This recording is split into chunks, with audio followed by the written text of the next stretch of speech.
for some people, like for example, I was on the phone with my mom over the weekend, and she was saying that I was asking her, why don't you do trauma therapy, of what she experienced at childbirth when I was born, and and she was, she said she never considered it, and that where she comes from, we just, we just, Bear. yeah, and it's very Mediterranean, a lot of pride down there, and so for a lot of people,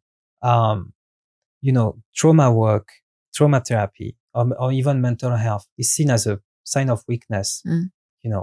Like last October, I was at my uncle's place, and he had this friend who came over, and they spoke about someone who committed suicide, and that person had a lot of wounds, and I remember this guy saying, some people are weaker than others, and so that's the thing, right?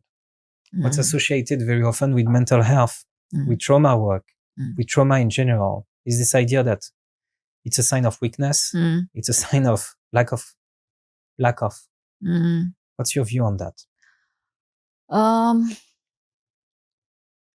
I prefer to view it as everybody's wounded. I don't think there's any individual on earth who can claim that they've not had a wounding life experience. And so I would prefer to see it as not so much that people are weak, but rather that people, unfortunately, maybe have had a lot more traumas than the next person. And if these individuals who got a lot more traumas than the next person got so much trauma, then that also suggests that they didn't have the nurturing, positive, caring support system to have prevented those traumas in the first place. So that's a double whammy. It's an act of omission. The child didn't have what the child needed for just, positive growth, but also act of commission, bad stuff done to them.